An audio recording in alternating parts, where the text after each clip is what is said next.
Ringo Starr has just admitted something about the Beatles that no one ever expected to hear from him. After decades of silence, the man who kept the beat for the most famous band in history has finally told the truth about what really drove him to walk away first, long before the world knew the Beatles were even falling apart. For years he played the part of the easygoing Beatle, the smiling drummer preaching peace and love, staying out of the spotlight, while John and Paul fought for control. But behind that calm grin, resentment had been building.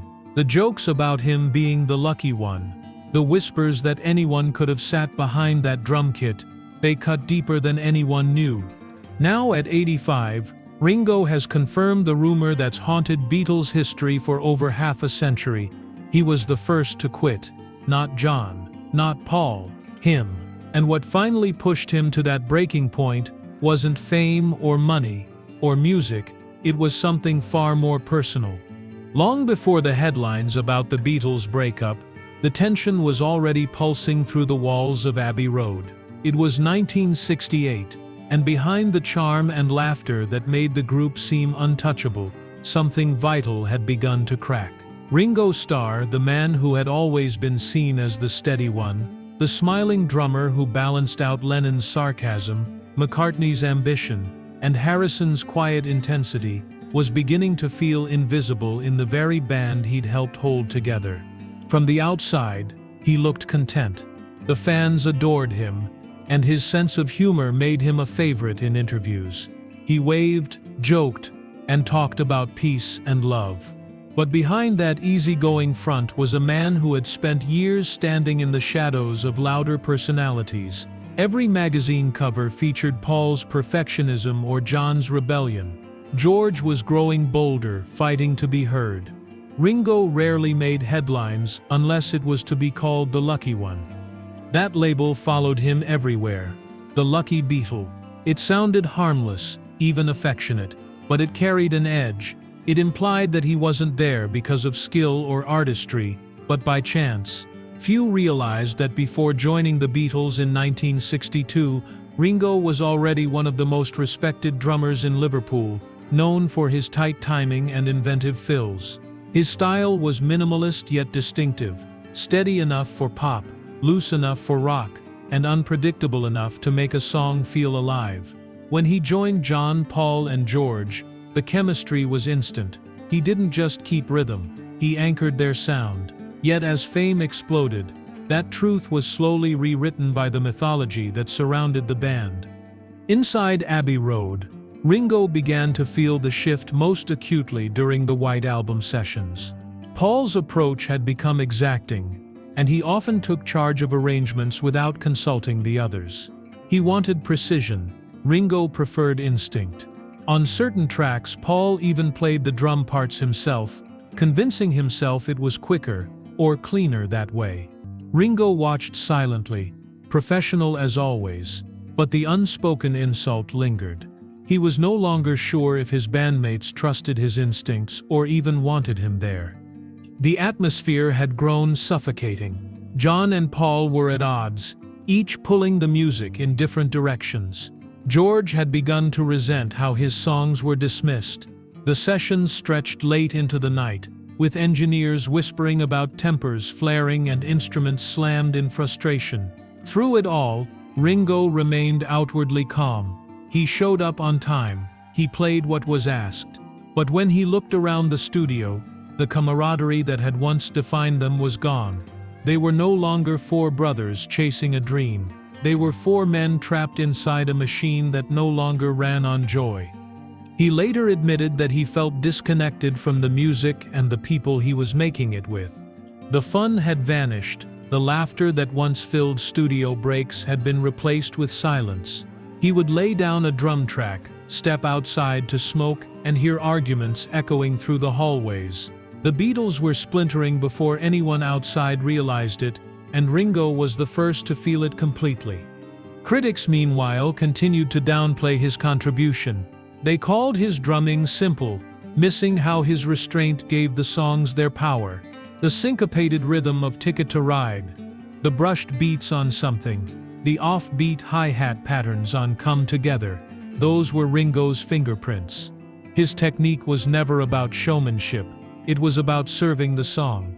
But to be constantly told that you're the least important part of the greatest band in the world does something to a person's spirit.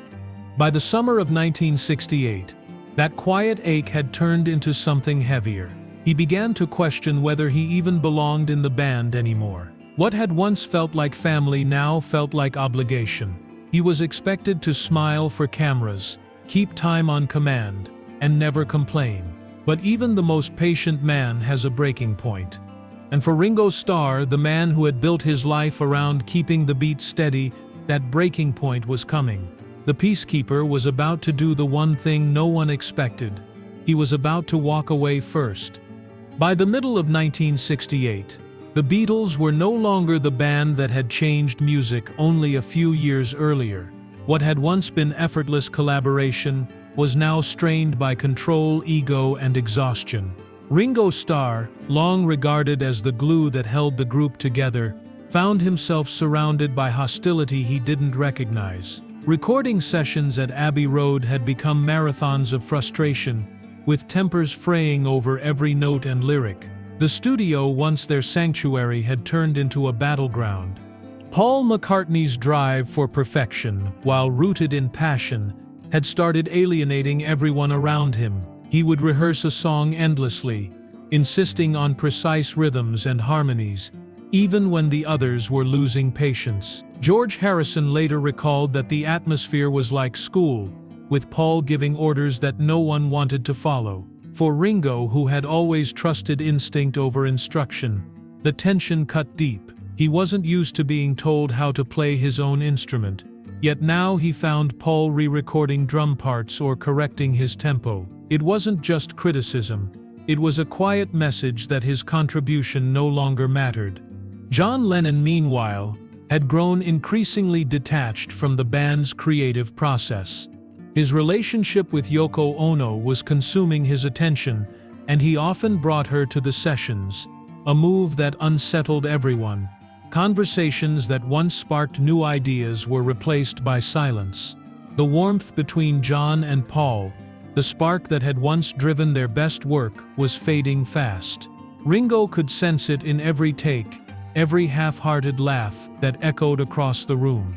The old rhythm of friendship had vanished. George Harrison's frustration was another source of unease. His songwriting had matured, but he still struggled to get his material accepted. Tracks like While My Guitar Gently Weeps showed his brilliance, yet they often took second place to Lennon-McCartney compositions. Ringo sympathized with George's quiet resentment. Both men understood what it meant to be overshadowed. During breaks, George would confide that he was thinking of leaving too. But unlike Ringo, George still believed the band could recover. Ringo wasn't so sure. Outside the studio, business pressures were making things worse. The formation of Apple Corps, a well-intentioned attempt to give the Beatles creative freedom, had turned chaotic. Mismanagement, financial confusion, and clashing opinions over leadership only deepened the divisions. Meetings dragged on for hours as lawyers and accountants filled the room. Ringo, who had always been about music, not money, felt increasingly out of place. He had joined the Beatles to play, not to negotiate. Now every day seemed to revolve around control and profit. Behind closed doors, even the engineers noticed the change. Geoff Emerick, the Beatles' longtime recording engineer, eventually quit during the White Album sessions, citing the unbearable tension.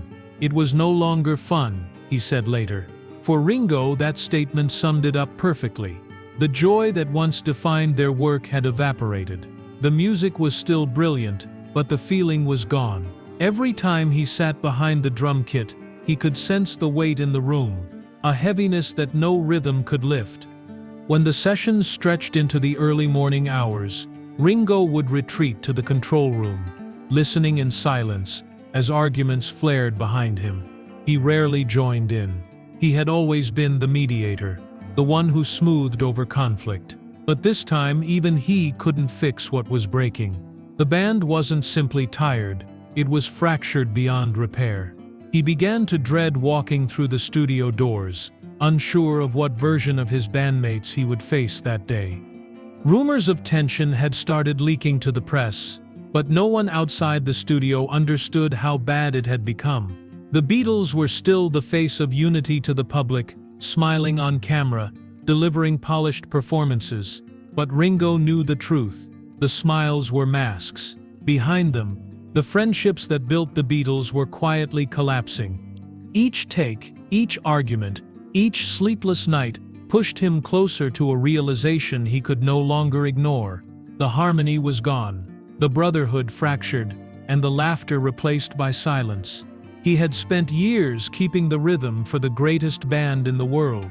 Now that rhythm was breaking, and he knew it was only a matter of time before he did too. In late August of 1968, the inevitable happened. After weeks of rising tension, endless takes, and quiet humiliation, Ringo Starr walked out of Abbey Road. He didn't make a scene, didn't shout or demand attention. He simply put down his sticks, told the others he was done, and left the building. The Beatles' drummer, the man fans believed would never break, had finally reached his limit. The decision wasn't impulsive. For months, Ringo had felt the strain of a band that no longer resembled the one he'd joined. Every session dragged on for hours, filled with instructions and revisions that left no room for instinct. Paul McCartney's control of the music had grown suffocating, and Ringo knew he was being replaced piece by piece. When Paul recorded the drums for Back in the USSR, it confirmed what he had feared: his role in the Beatles had become optional. That night he went home, told his wife Maureen that he couldn't do it anymore, and packed his bags. Within days they flew to Sardinia to stay on actor Peter Sellers' yacht, far from London and the noise of the studio. For the first time in years, Ringo felt peace. He fished, swam, and watched the sunset over the Mediterranean. The constant pressure of perfection lifted, replaced by silence and the sound of waves. He later admitted that he truly believed the band might end without him, and that he didn't care. Back in London, panic set in. Recording for the White Album stalled. Paul and John traded blame over who had driven him away. George, weary of conflict, tried to mediate but failed to hide his frustration. Without Ringo, the sessions felt hollow. His absence exposed how dependent the band had become on his steadiness. He wasn't just the drummer, he was the anchor that kept their egos from capsizing the ship. News of his departure was kept secret from the public. The band's management understood that if the story leaked, it would confirm rumors that the Beatles were falling apart. The official narrative remained business as usual, but inside the studio, the mood was grim. Engineers later recalled that the atmosphere turned cold. Work continued, but no one could ignore the empty drum kit at the center of the room. Meanwhile, Ringo's absence forced everyone to confront uncomfortable truths. John's intensity had become unpredictable. Paul's leadership was bordering on dictatorship, and George was on the verge of walking out himself. For a few days, the Beatles existed in name only. They were four individuals drifting apart, and Ringo's quiet rebellion made it impossible to pretend otherwise. The walkout became a turning point. When Ringo finally returned to London, he expected tension, but instead found something unexpected: regret. George Harrison greeted him with a simple gesture that would become legend, his drum kit filled with flowers, a silent apology for everything that had been said and done. It was George's way of saying that no matter how deep the cracks ran, the Beatles still needed Ringo. Ringo accepted the gesture, but the experience had changed him. He came back to finish the White Album, yet he no longer saw the Beatles as unbreakable. He knew what the fans didn't. The band had already started to crumble, and he had been the first to walk away from the wreckage.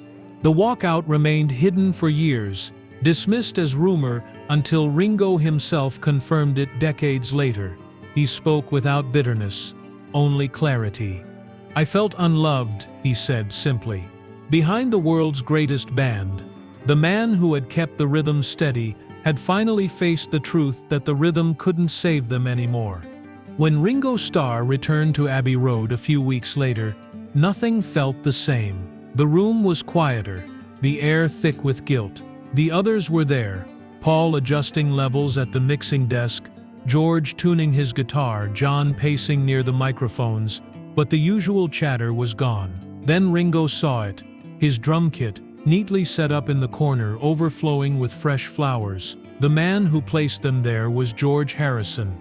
It was an unspoken apology, a peace offering from one bandmate to another. No words were needed. The gesture said everything. That moment marked a fragile reconciliation. The others greeted him warmly, almost sheepishly. Paul, who had pushed him hardest in the studio, was the first to break the silence. He told Ringo they couldn't do it without him, that the music only worked when his touch was behind it. Ringo listened, nodded, and sat down at the kit again. Yet deep inside he knew the flowers couldn't erase what had been said, or how close he had come to never returning at all. The peace was temporary, the wounds only partially hidden beneath politeness. When recording resumed, there was a noticeable shift. The tension didn't disappear, but there was a new awareness of what could be lost. Ringo's timing brought the sessions back into focus. The songs began to take shape again. Dear Prudence, Yer Blues, Glass Onion. His drumming carried the same understated precision that had defined the Beatles' sound from the start, tight, inventive, and effortless. Behind every take, though, he played with a new kind of restraint, one that came from experience rather than joy. He had learned what the others hadn't yet accepted, that even the greatest machine in music history could fall apart. Outside Abbey Road, the world had no idea any of this had happened. Fans still believed the Beatles were unshakable, four brothers creating magic. The newspapers ran cheerful stories about new music and global fame. No one imagined that only weeks earlier, one of them had walked away in silence. Management worked hard to keep it that way. Public unity meant sales, and in 1968, no one wanted to expose the cracks. The image of peace, humor, and togetherness had to remain intact, no matter how false it had become. Ringo, meanwhile, carried himself with quiet dignity. He didn't speak publicly about the walkout, didn't complain, didn't correct the myths. He simply played, finished the White Album, and moved forward. The others respected that silence. They knew they had crossed a line with him, even if they never said it out loud. Years later, John Lennon would admit that Ringo's return stabilized the band more than anyone realized. Without him, the sessions might have collapsed completely. Yet even as they finished the record, the damage lingered. Ringo had forgiven them, but trust was harder to rebuild. The harmony of the early years, the laughter in Hamburg, the camaraderie on tour, the sense that they were all equals was gone. In its place was professionalism, obligation, and the faint sadness of people who had seen too much success too soon. When the final mixes of the White Album were completed, the smiles in the photos looked real again, but Ringo knew they were temporary. The flowers in his drum kit had symbolized peace, but also fragility, beauty that lasted just long enough to fade. He later said that George's gesture moved him deeply, and that it was one of the few moments that reminded him why he had joined the band in the first place. Friendship, respect, music. For a brief moment, those things returned, but the cracks remained beneath the surface, widening with each new recording, each argument about control and credit. By the end of the decade, the world would see the fallout play out publicly. John's departure, Paul's announcement, the legal battles that followed. But years before any of that reached the headlines, Ringo had already lived through the fracture. He had seen what fame did to friendship, and he had survived it once. The flowers on his drum kit weren't just a gesture of peace. They were the final reminder that even in the most beautiful story in music history, something precious had already been lost. More than half a century after those turbulent days, Ringo Starr finally chose to speak candidly about what really happened. His confession didn't come in anger or regret, but through the calm of age, a man looking back on the chaos that shaped him. Sitting in interviews, still promoting music and touring with his all-star band, he finally acknowledged what had been whispered among Beatles historians for decades, that he, the man of peace and love, had been the first to walk away. He explained that leaving wasn't about rebellion or pride, it was survival. "I felt I wasn't needed," he said quietly. Reflecting on that August of 1968, the world had labeled him the simple one, the joker. But in that simplicity lay strength. While the others argued over ownership, image, and credit, he had been the only one brave enough to say, enough. He needed peace more than fame. For the first time, fans could see that his silence all those years hadn't been indifference, it had been dignity. He described the White Album sessions as the point when friendship dissolved into formality. Paul wanted control, John wanted escape, George wanted recognition, and Ringo wanted harmony. When that harmony disappeared, he simply removed himself from the noise. He admitted that for years, he carried quiet hurt over being seen as the least important Beatle. Yet over time, perspective softened the edges of those memories. He understood now that everyone in that room was lost in their own storm. "We were four very different men who just happened to make magic together," he said. "And when the magic started to fade, we didn't know how to stop." In his later reflections, Ringo revealed how much the walkout changed him. It taught him boundaries, humility, and gratitude. The band's reaction, especially George's flowers, showed him that love still existed underneath the exhaustion, but it also confirmed that fame had fractured something they could never repair. The walkout was the moment he realized that even success could be a prison if you no longer recognized yourself inside it. He looked back at that decision without remorse. To him, it wasn't a scandal. It was truth. He had seen the dream from the inside, and he knew how fragile it really was. That moment of walking away, even temporarily, had preserved his sanity and his love for music. Without it, he might have burned out like so many others who couldn't escape the weight of what they'd built. "I had to find my peace before I could offer it to anyone else," he said. Fans responded with empathy rather than shock. Many admitted they had never realized how deeply Ringo's steadiness had held the band together. His drumming wasn't just rhythm, it was foundation. He'd been the quiet center of chaos, and when that center cracked, everything else eventually followed. John's departure, Paul's announcement, the lawsuits, those came later. But Ringo's silent rebellion had been the first signal that the empire was already trembling. Now at 85, his reflections carry no bitterness. He still ends every show the same way, flashing his familiar peace sign, smiling at the crowd, and saying, "Peace and love." But behind those words now lies a different weight. One earned through survival, forgiveness, and clarity. The man who once felt invisible became the keeper of the band's most human truth, that even legends break, and that sometimes the strongest act isn't staying, it's stepping away. Ringo Starr's admission didn't tarnish the Beatles' story. It completed it. It revealed that the world's most beloved drummer wasn't just the band's heartbeat, he was its conscience. And when that conscience finally spoke, it reminded everyone that history's brightest moments are often built on the quiet courage of those who refuse to lose themselves inside them. Ringo Starr's story ends not with bitterness, but with balance. After decades of being misunderstood, he has become what he always was meant to be, the quiet truth at the heart of the Beatles. His decision to walk away first was never an act of weakness, it was clarity. In a band defined by genius and conflict, he was the one who saw that even the greatest sound in the world couldn't drown out exhaustion. His departure didn't destroy the Beatles. It revealed what fame had already taken from them. Today his life stands as proof that peace isn't the absence of struggle, it's the decision to keep living beyond it. The man who once left Abbey Road in silence now takes the stage every year, his smile unchanged, his rhythm steady. He carries no grudges, only lessons.